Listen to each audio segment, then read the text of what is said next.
Mi maldición de muerte tenía una tasa de éxito del 100%. Con ella, había enviado a la tumba a una docena de hombres, algunos de los sicarios más temidos de Madrid. Jamás fallaba. Por eso, cuando la lancé contra aquel pastor local que se estaba metiendo en mis negocios, di por hecho que en menos de una semana estaría muerto y enterrado. Era solo cuestión de tiempo, un trabajo más en mi historial. La confianza que tenía era absoluta, porque el poder que yo manejaba, el poder que me habían dado, nunca me había traicionado antes. Pero yo no estaba preparado para lo que ocurrió en la tercera noche del ritual. No fue la policía, no fue un brujo rival intentando contraatacar con su propia magia. Fue algo mucho más imposible. Fue un sonido, un simple sonido que no tenía ningún derecho a estar allí, en medio de mi círculo de poder. Era la voz de un niño, apenas un susurro, rezando una oración infantil a 3 calles de distancia. Y ese susurro, esa simple fe, estaba reventando mi hechizo más poderoso desde dentro, pieza por pieza, como si fuera de cristal. En los próximos minutos te voy a contar exactamente cómo la oración de ese niño no solo rompió mi maldición, sino que destrozó por completo los 24 años que yo pasé sirviendo a la oscuridad. Vas a entender por qué el infierno le tiene más miedo a un niño de rodillas que a todo un ejército. Si esta historia ya te está atrapando, suscríbete al canal, dale a me gusta y activa las notificaciones. Y déjame una respuesta en los comentarios. ¿Alguna vez has subestimado el poder de una oración?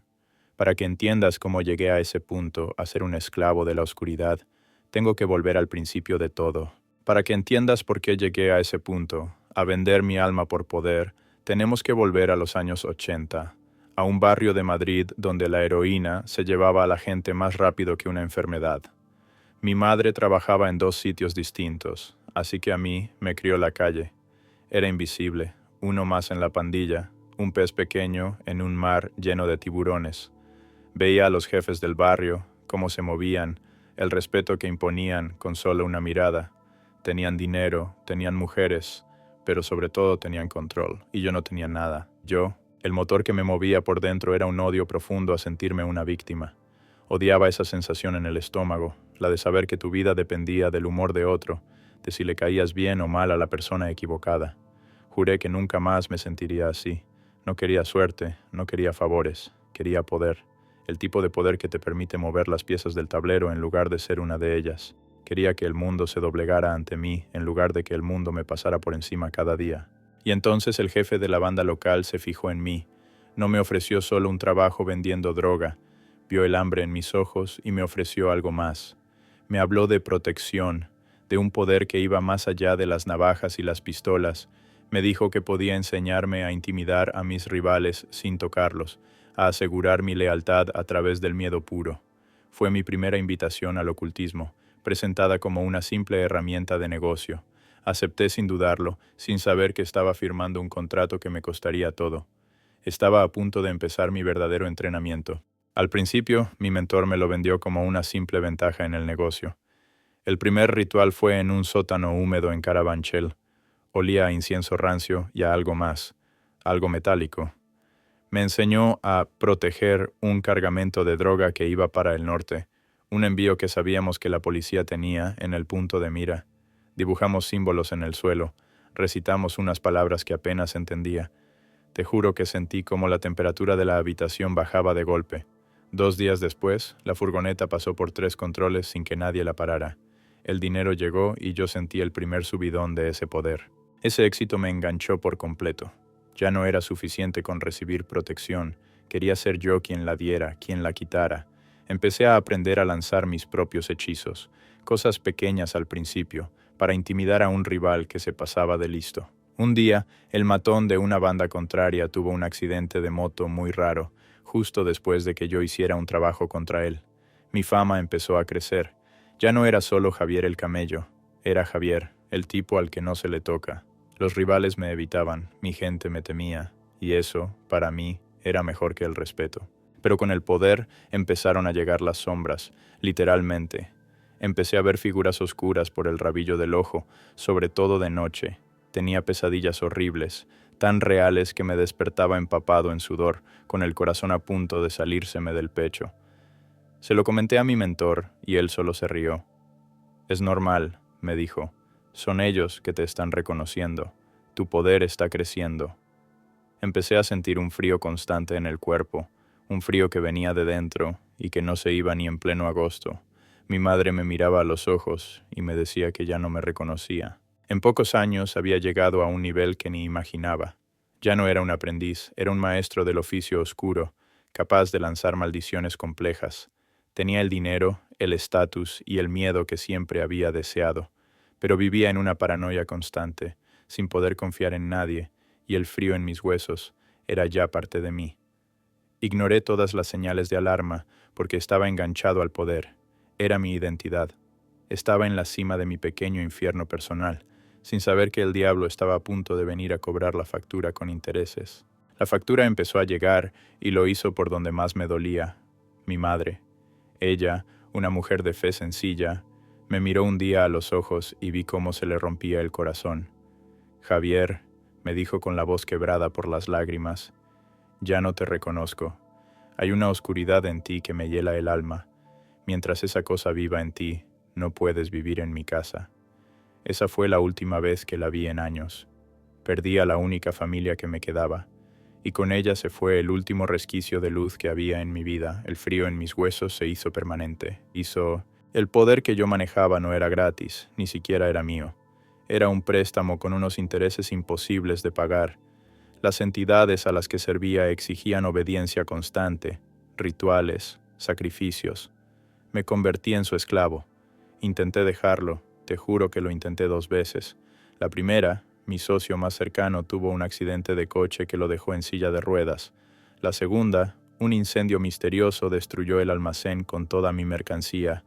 El mensaje era claro, no había escapatoria. Yo no era el dueño de mi vida, era solo el capataz de mi propia prisión. Llegué a mi punto más bajo una noche en mi ático de lujo, con vistas a todo Madrid. Tenía dinero, coches, el miedo de todos mis enemigos. Tenía todo lo que siempre había soñado. Me miré en el espejo y no me reconocí. Vi a un hombre demacrado con la piel pálida y unos ojos muertos, vacíos. Era el rey de mi propio imperio de violencia y oscuridad, pero nunca me había sentido más solo, más aterrorizado, más vacío. Tenía todo el poder del mundo para destruir a otros, pero no tenía ni una pizca de poder para salvarme a mí mismo. Así que allí estaba yo, con el alma vendida, mi madre perdida, mi salud destrozada por una frialdad que ningún médico entendía y atrapado por un miedo que no me dejaba dormir.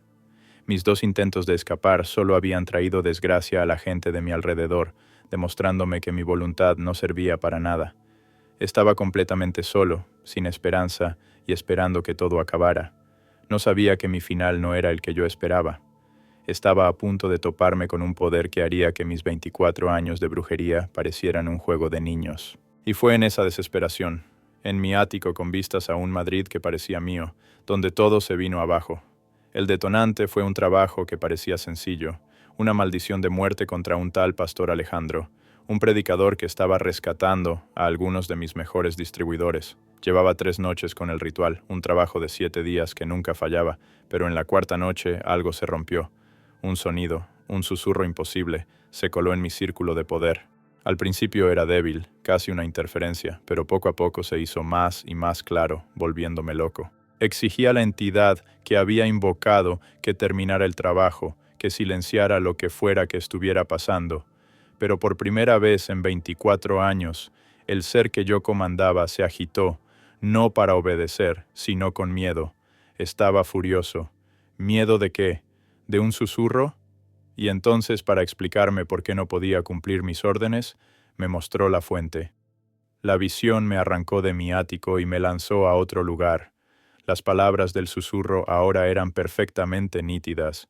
Querido Dios, por favor, protege al pastor Alejandro, que no le pase nada malo. En el nombre de Jesús. Amén.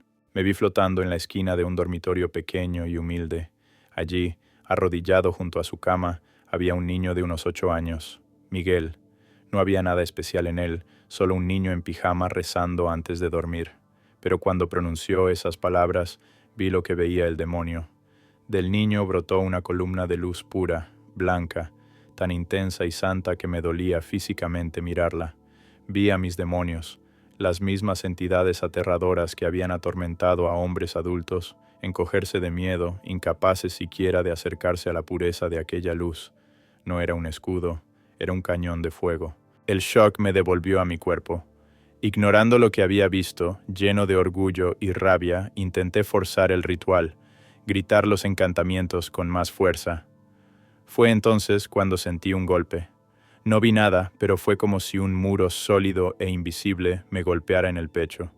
Salí despedido hacia el otro lado de la habitación, estrellándome contra una pared de hormigón.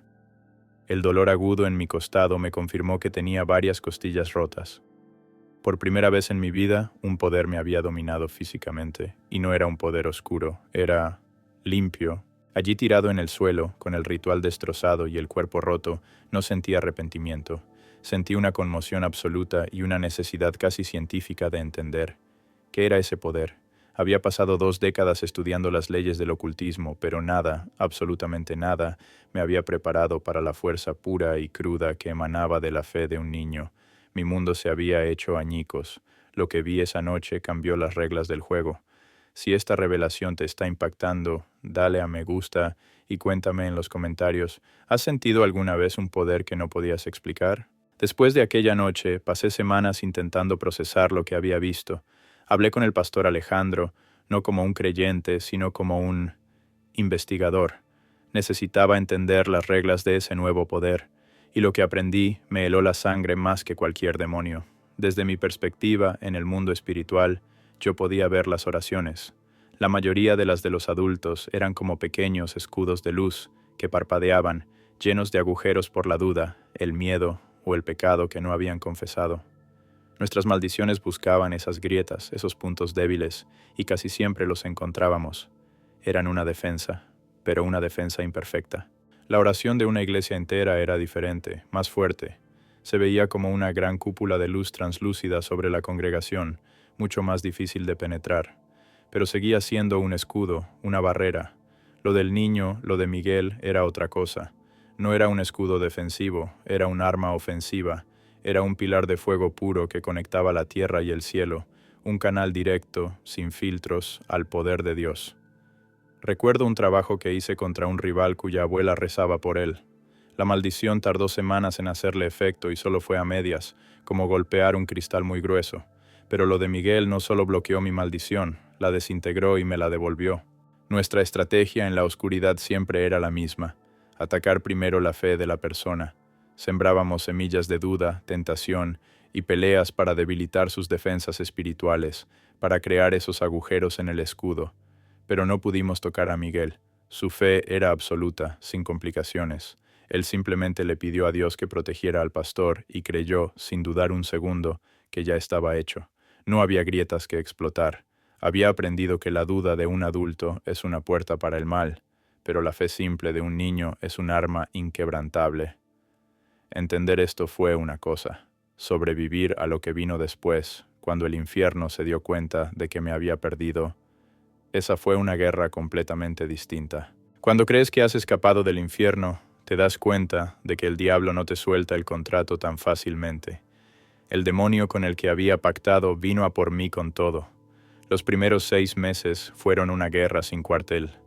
Cada noche las pesadillas eran tan reales que me despertaba gritando, sintiendo unas manos invisibles que me ahogaban en la cama. Los libros salían volando de las estanterías, las luces parpadeaban. No era una película, era mi vida.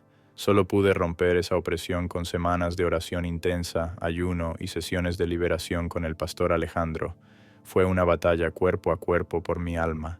Mientras luchaba en lo espiritual, mis antiguos socios de la banda aparecieron en lo físico. Vieron mi conversión como una debilidad, una oportunidad. Primero intentaron tentarme, ofreciéndome el doble de mi antiguo territorio. «Javier, déjate de tonterías y vuelve a donde perteneces», me decían. Te confieso que por un momento dudé. El miedo a lo desconocido, a ser débil, me golpeó fuerte. Cuando me negué, pasaron a las amenazas. Amenazaron a mi madre, a la iglesia, a mí. Por primera vez en mi vida no podía responder con mi propio poder. Tuve que aprender a confiar en una protección que no podía ver. Mi victoria no fue un evento, fue un proceso. La clave fue no estar solo nunca. Me mudé a un piso con otros 2 hombres de la iglesia que no me dejaban ni a sol ni a sombra. Reemplacé cada ritual oscuro con uno de luz. Donde antes había encantamientos, ahora había lectura de la Biblia en voz alta. Donde antes había círculos de poder, ahora había círculos de oración. Aprendí a luchar con armas que no entendía del todo, pero que funcionaban.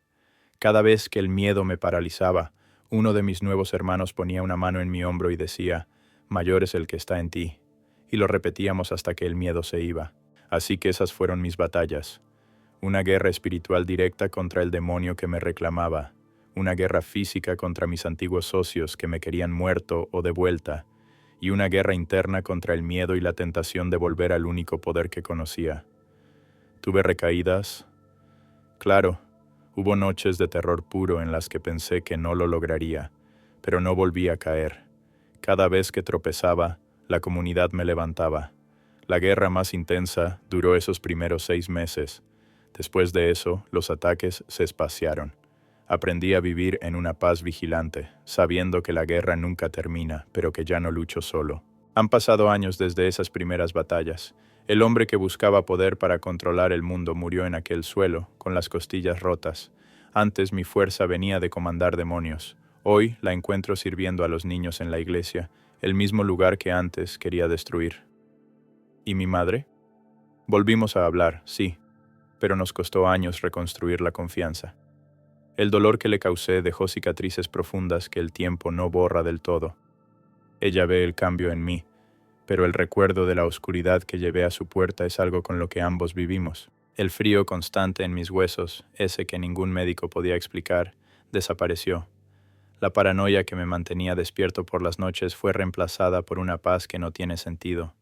Me han amenazado, incluso me han disparado desde que me convertí, pero nada de eso me roba el sueño, porque ahora sé que mayor es el que está en mí que el que está en el mundo. ¿Sigo luchando? Claro.